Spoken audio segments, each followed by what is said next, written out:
Merci Madame Nadine pour votre exposé qui a mis l'accent sur plusieurs, je dirais, idées intéressantes et en même temps très complexes à réaliser sans volonté et sans l'implication des autorités et de toutes les composantes locales.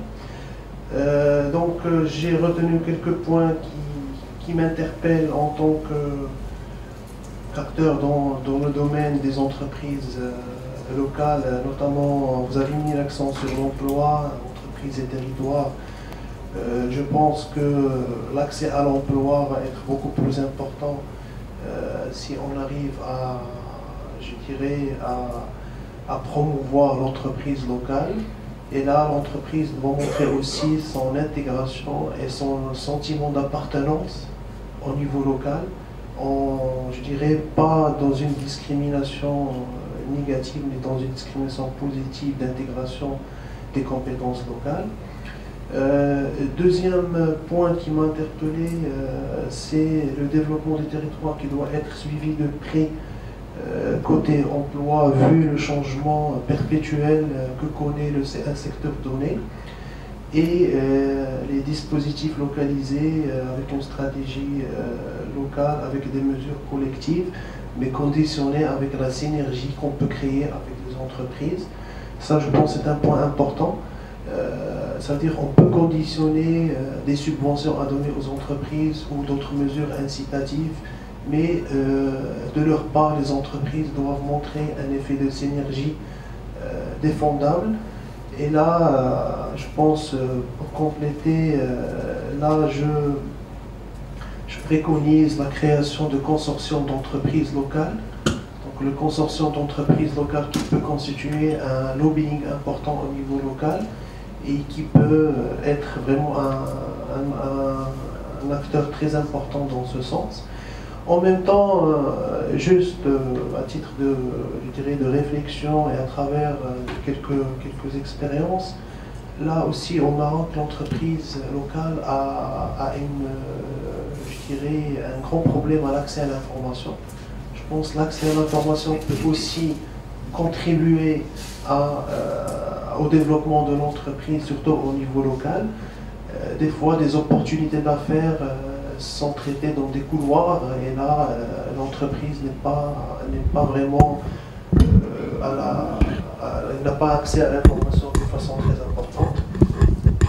Aussi, je pense que l'entreprise ou les autorités locales doivent instaurer des plans stratégiques locaux à court et à moyen terme. Comme ça, l'entreprise locale pourrait aussi avoir une visibilité sur son business plan d'une façon très, très claire. Et là, comme vous le savez, malheureusement au Maroc ou dans tous les pays, les politiques locales sont très éphémères. Et c'est très délicat de créer une symbiose, je dirais, entre l'économie et le développement économique et du chiffre d'affaires et les politiques locales. Comme vous le savez, les mandats sont de 5-7 ans et sont basés généralement sur un agenda politique. Or l'entreprise, c'est une entreprise qui est là pour une activité pérenne et pour un développement, je dirais, sur le long terme.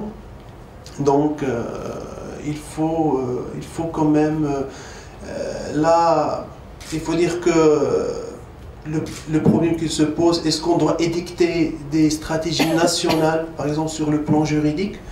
À titre d'exemple, les sociétés de développement local sont régies par deux lois au Maroc, la loi sur la SA et la charte communale.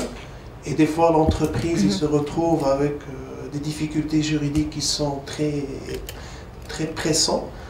Et l'entreprise locale, des fois, elle subit un sort local sans la présence d'une loi nationale qui peut rediriger les choses. Et là, c'est un compromis qui se pose. Donc, des fois, je pense, à mon sens, qu'il faut édicter des stratégies, je dirais, nationales. C'est pas pour contredire Nadine, mais juste parce que vous avez mis l'accent sur le point qu'il faut vraiment des stratégies locales. Je suis tout à fait d'accord, mais il faut des garde-fous nationaux. Il faut des garde-fous nationaux pour la simple raison, c'est que des fois, on peut orienter des entreprises, orienter la gestion de la chose publique autrement. Et c'est le local qui paye, je dirais, l'hypocaution. Concernant les sociétés de développement local, juste une expérience au Maroc qui est encore, je dirais, à ses 10 premières années, je peux dire. Donc elle est confrontée à plusieurs problématiques, notamment la problématique, comme j'ai dit tout à l'heure, la problématique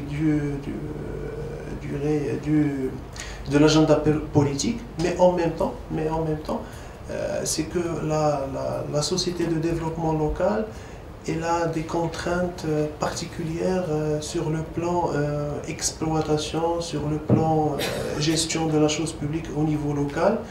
Donc je pense la meilleure façon de faire, c'est de s'intégrer dans le territoire, premièrement. Deuxièmement, construire autour du citoyen. Pour moi, c'est très important. Il faut intégrer le citoyen et je dirais, construire tout autour du citoyen. Et le troisième point qui est important, c'est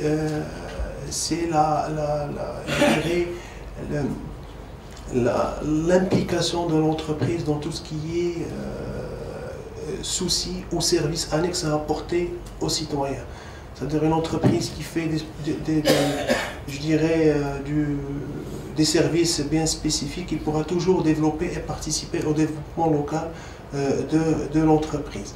Je pense, je vous remercie Nadine pour votre intervention. On va céder la parole à M. le professeur Jaidi, peut-être